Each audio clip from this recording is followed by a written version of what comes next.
Yes, my people, it is your boy VRD back for another commentated drive, and in today's video we are up here at Peterborough station.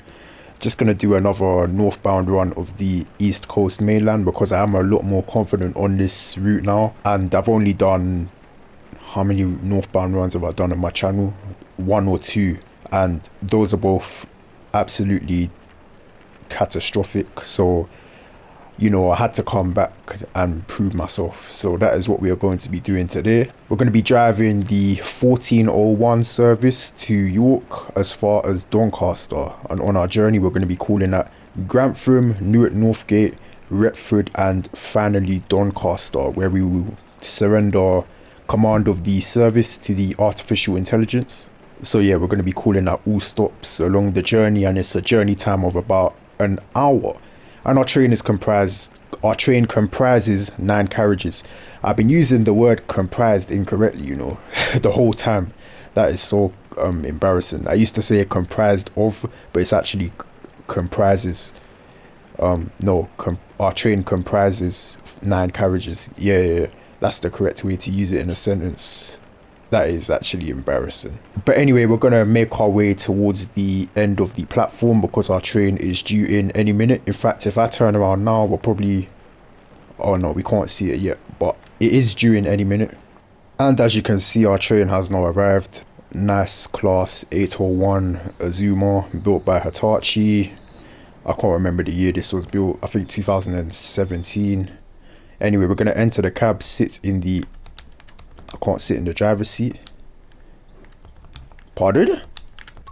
Okay, there we go. Service 1 November 85, London King's Cross to York. Let's get started. So I've sat in the driver's seat. I'm immediately setting the driver reminder appliance. We do have a red signal, but I normally set that regardless if I'm taking command of a train. Doors are already open.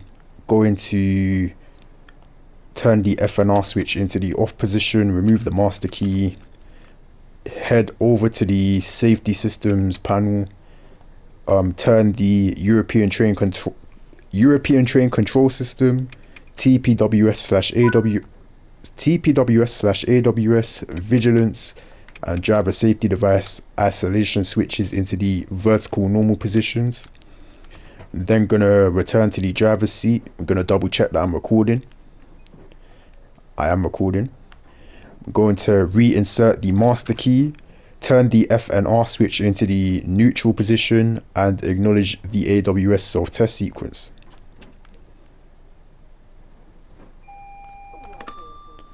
Like so. Right, our headlights can be turned into the gonna turn them into the dimmed beam position because it is quite bright even though it's pouring down with rain at the moment. I'm going to set up the GSMR, and that is simply done by pressing the configuration button, I think it's called, literally right at the top right. And you can see it's going through its registration sequence. No, that's called the registration button, my bad, not configuration button. And you can see 1 November 85 has popped up as the head code. So I believe that is it. I would normally go outside and check the headlights, but I'm actually not going to do that. Do you know what? I'll just do it. I'll do it. Let's be nice and disciplined. Yep, you can see our headlights are being displayed correctly. And they still haven't updated this nonsense with the driver safety device. When your FNR switch is in the neutral position, your driver safety device should not be going off. Driver safety device and vigilance. Difference between the two is driver safety device sounds when you step out of the driver's seat. So the pedal on the floor there, when that pedal gets released, driver safety device will fire off. Vigilance fires off if no controller input is detected after 60 seconds. And then you have about 7 seconds to acknowledge that. But neither of them should be operative while the FNR switch is in the neutral position. So that needs to be rectified by the developers right away. And I mean it. I'm just going to drink some water quickly.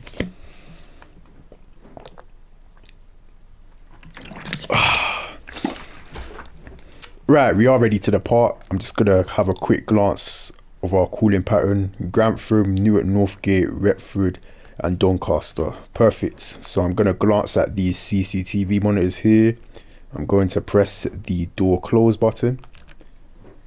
I'm gonna reset the driver reminder appliance as well because our signal has cleared to a green aspect with position 4 junction indicator. You can see the 5 white lights pointing diagonally upwards to the right.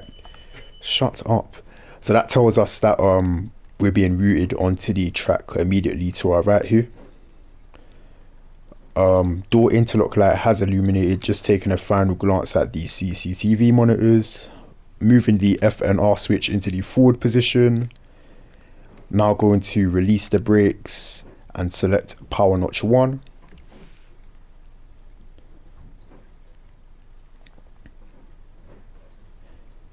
The class 801, it does take quite a while to get moving. It's a bit weird. But now that we are moving, I'm going to up the power to notch 2. It is raining quite heavily and we're also driving in the lethal season, so I'm going to be nice and gentle with the acceleration. I'm going to remain in power notch 2 until we get up to 25 miles an hour, which is the speed limit for us departing Peterborough station. You can see the board for that coming up now with the arrow pointed to the right, telling us that the speed limit for this crossover here is 25 miles an hour.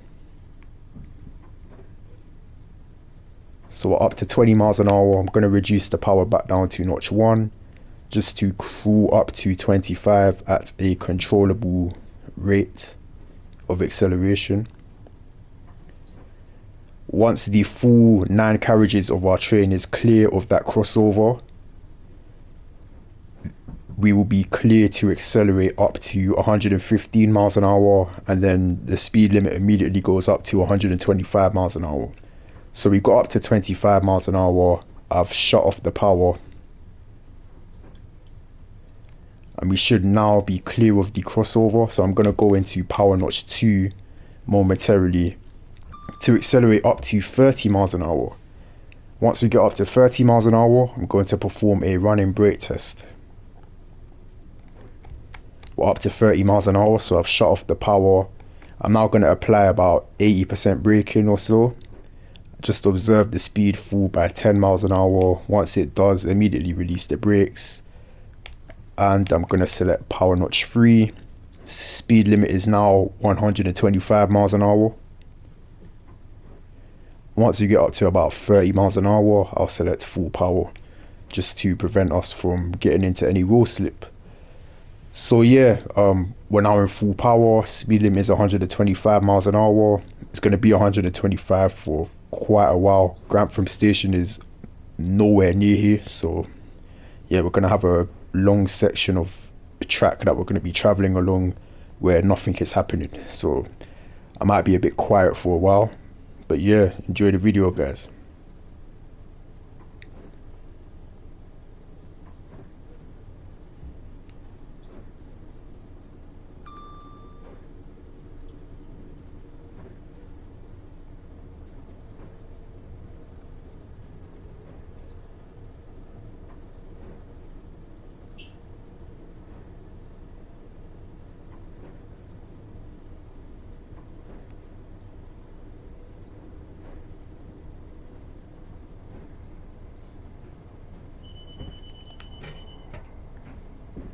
There's the vigilance device that I was talking about. Yeah, when no controller input is detected for 60 seconds, that will fire off. On PS5, you just simply press the circle button. The I don't know what the button is on any other platform.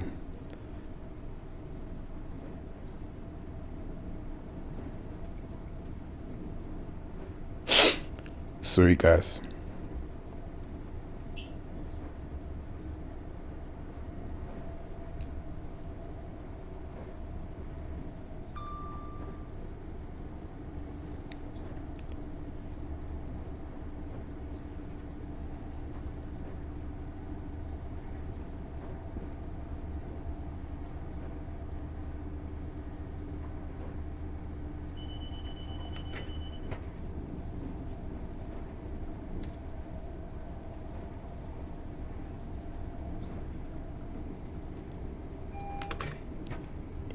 just acknowledged an AWS alert regarding a double yellow signal, but the double yellow signal changed to a green signal just before we passed it.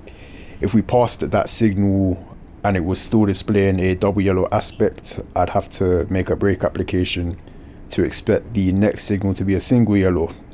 If the next signal was a single yellow and we ended up passing that, then I'd have to expect the following signal to be red. So always get the brakes in nice and early. If you pass a double yellow signal, just brake.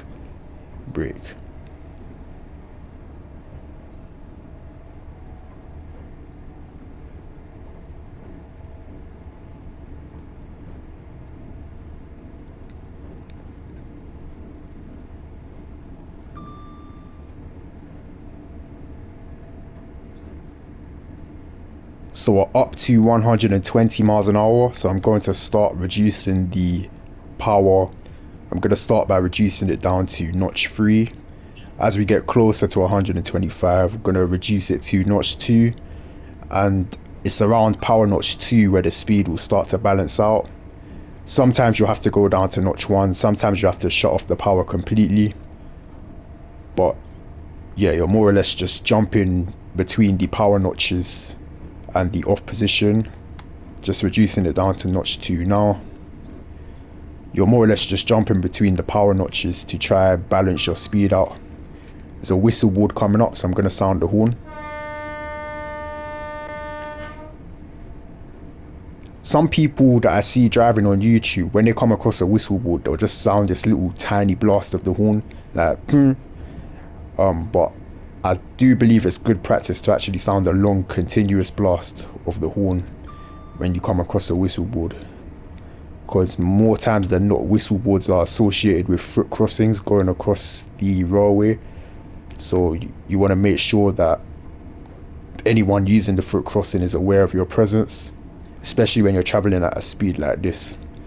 Also, if you come across a whistle board and you see a train driving in the opposite direction, so say you've just passed the whistle board and then immediately you pass a train driving in the other direction, you'd want to sound maybe another blast of the horn, like maybe a 2-tone blast of the horn once that train passes you, because there's a chance that the initial blast of your horn was muffled by the train that was passing you, so anyone using the foot crossing most likely wouldn't have heard it. So once that train has cleared, once that train becomes clear, just maybe sound another blast of the horn. I believe that would be good practice as well. So yeah, just bouncing between the power notches to maintain around 122 miles an hour.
Might have noticed as well that some of the green signals are flashing, and I have gone over this in some of my previous videos on this route, but flashing green signal back in the day, that meant that you were permitted to travel at 140 miles an hour, but nowadays I think every train is capped at 125. 140 miles an hour is no longer allowed. So I'm not sure why the signals still flash. It doesn't really make any sense to me. Maybe they're going to bring it back, who knows. In fact, I have a feeling they are going to bring it back, especially when ETCS gets fitted onto this line. I know they're planning on fitting ETCS onto this line. I think they said by 2029 or something. Yeah.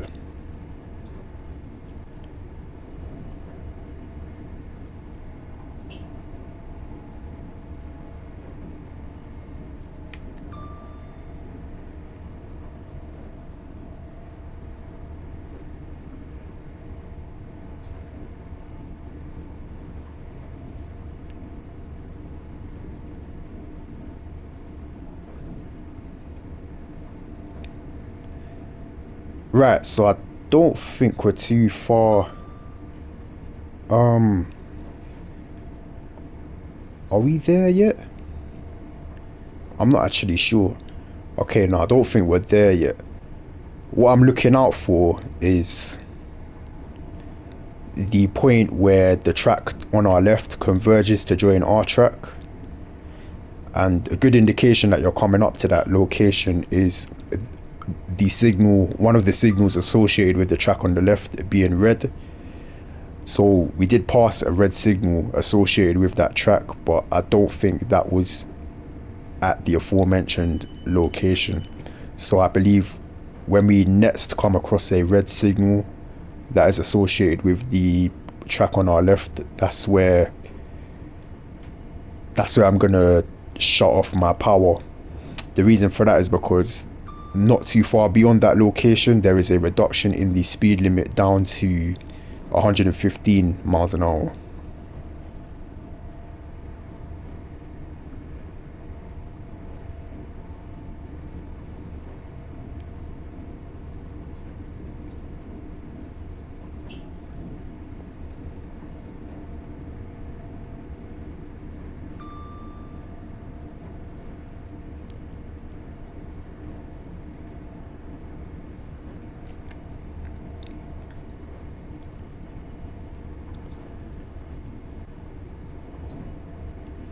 So again, just bouncing between the power notches to maintain 125. I'm currently in, I think that's notch 2 at the moment.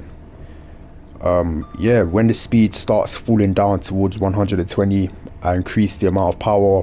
When it starts going up towards 125, I reduce the power. It's that simple.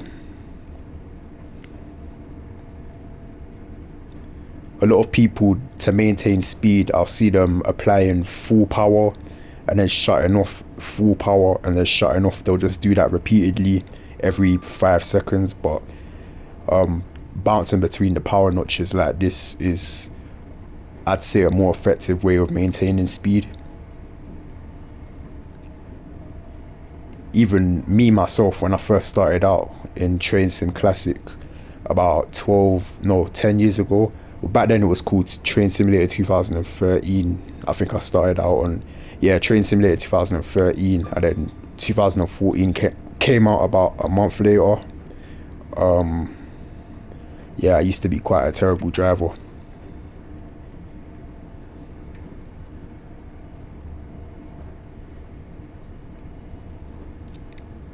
First route that I started out on was the Brighton main line.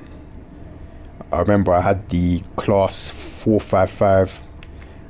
I had Train Simulator 2013, the class 455 DLC, and the Brighton mainline DLC, which came with the class 450, 377 and 375. So I had quite a few trains that I was able to play with. But yeah, the quality the quality levels of those trains were awful. Back at the time it was actually seen as high quality, but looking back now, no way. Right, so I think we're coming up to where I was talking about, so I'm gonna shut off the power now and begin to let our speed roll down to 115. Yeah, you can see we had the red signal on the far left, and the track on our left has now converged to join us. Our speeds roll down to 117, just continuing to let it roll down.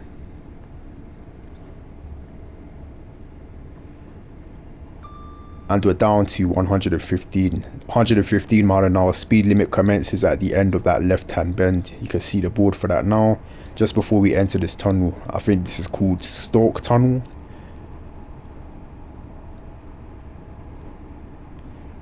And now we're not too far out from Grantham station. And I always struggle with the breaking point for Grantham. It's somewhere on a left hand bend, but pinpointing the exact location is very difficult. I know I said I was confident with the route, but I'm not that confident yet. I think I've only done, how many? I've probably only done like five or six northbound runs on this route, so I'm not too confident.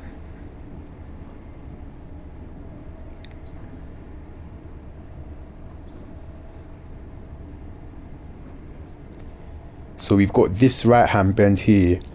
After exiting Stoke Tunnel, there's a bit of a straight section, and then we have the left hand bend. So I'd say shortly after entering that left hand bend is where I'm going to get the brakes in for Grantham station. Just a minimal brake application. I don't do too much on the brakes. I do minimal initially, and then if I have to up it to like 60% or something, then I'll do so.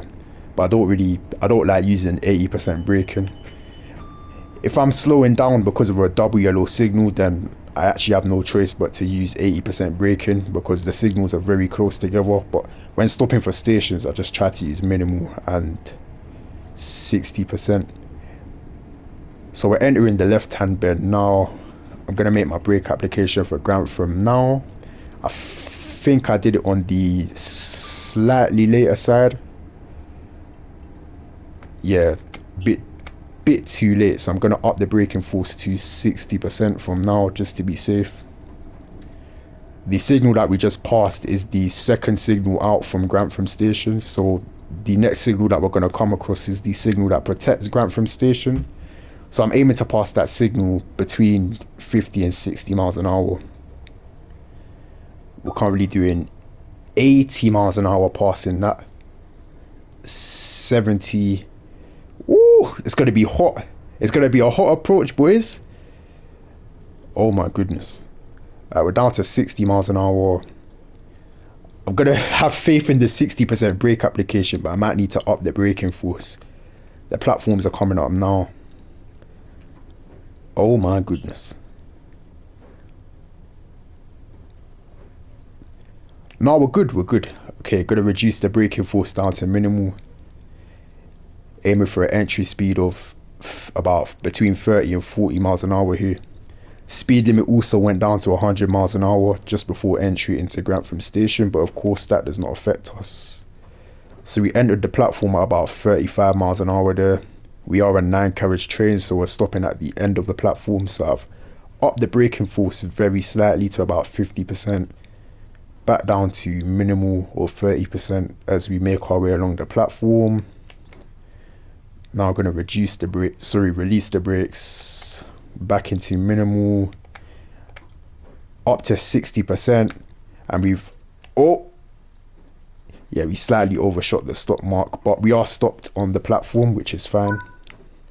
And obviously aim to come to a stop with the minimal position selected, so you don't stop with a nasty jolt. Now that we're at stand, power brake controller goes into the maximum braking position, F&R switch goes into neutral, and we have a door release on the left.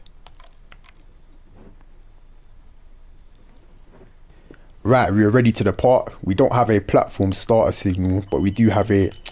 Can you be quiet, man? They need to update that. This is very annoying. We have a banner repeater in the distance, and that is currently in the diagonal position, telling us that the signal that is associated with is displaying a clear aspect. So a proceed aspect, sorry, not a clear aspect. So it's the signal's either displaying a single yellow, double yellow, or a green. If it was displaying a red aspect, that would be in the horizontal position. So glancing at the CCTV monitors, pressing the door close button.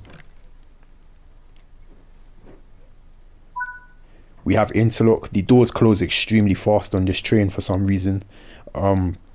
Anyway, F and R switch into forward, momentarily selecting the minimal position, then straight into power notch 1,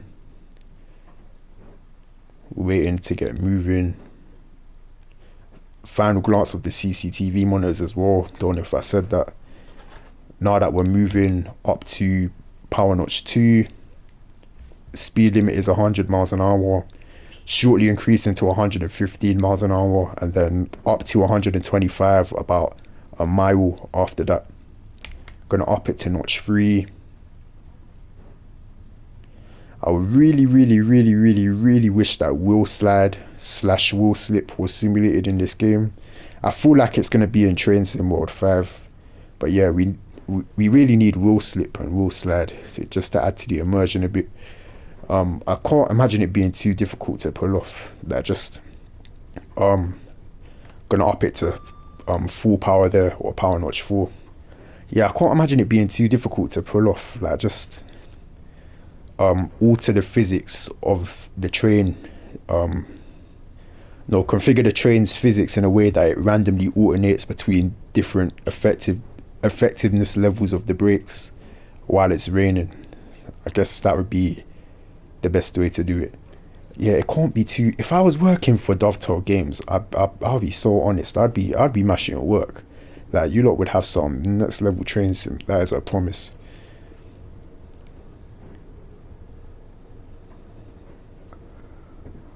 Yeah, it shouldn't be too long now. You lot keep supporting the channel. Mark my word, I'm gonna take over the train sim community. The railway the railway what is it? The rail enthusiast industry. I don't even know what to call it, but it's there's a lot of there's room for some serious some big movements business wise in the railway industry, the train sim community, all of that, that a lot of people aren't aware of, but I am definitely aware of. So yeah, I feel like I'm gonna be the next Alan Thompson. I'm talking too much, you know. Speed limit has gone up to 115 miles an hour. The speed board was shortly after Grantham Station. This is actually, I'm not sure what this tunnel's called, but the speed limit goes up to 125 miles an hour just after the exit of this tunnel.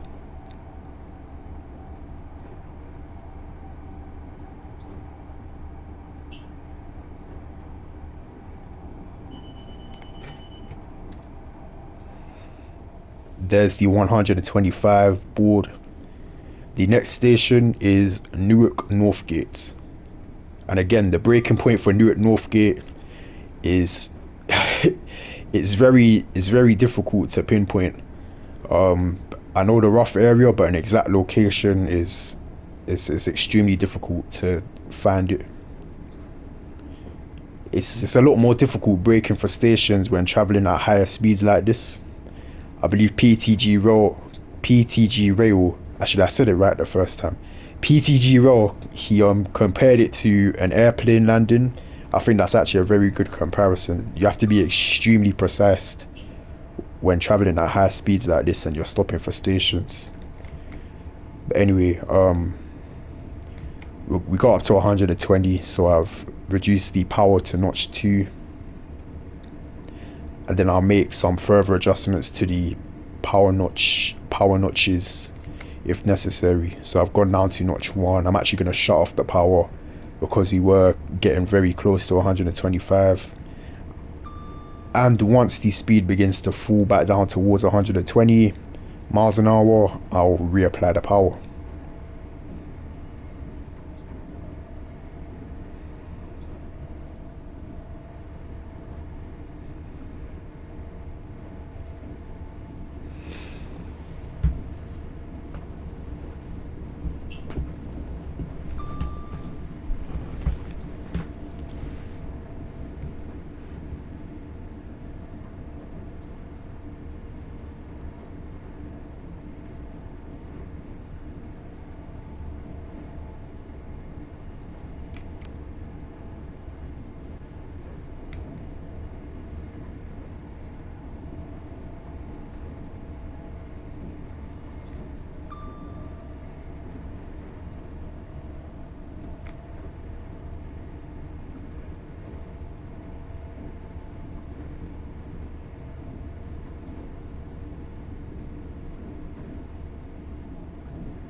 See, we got a double yellow signal in the distance, so I made an immediate minimal brake application, but the signal did jump up to a green aspect, so I've released the brakes and gone back into power notch 2.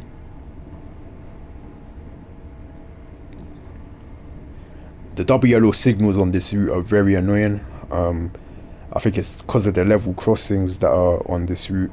I mentioned this in one of my other videos as well.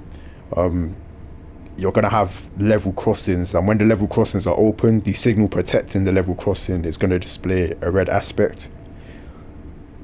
So the signalers are basically not trying to close the level crossing too early. So when you're 2 signal spaces out from the level crossing, you can see we got another double yellow here, jumped up to a green again.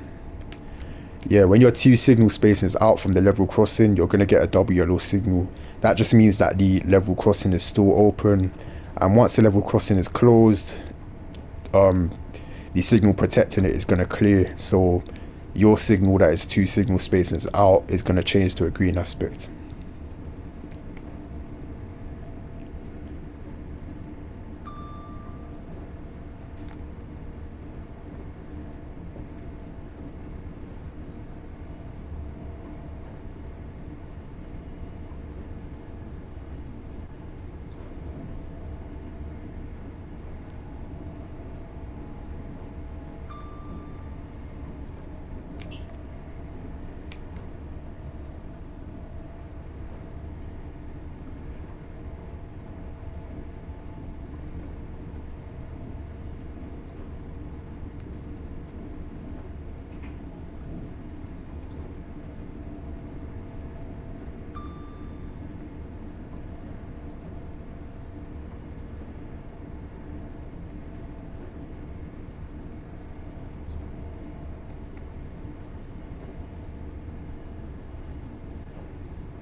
Right, we're not too far out from Newark Northgate Station.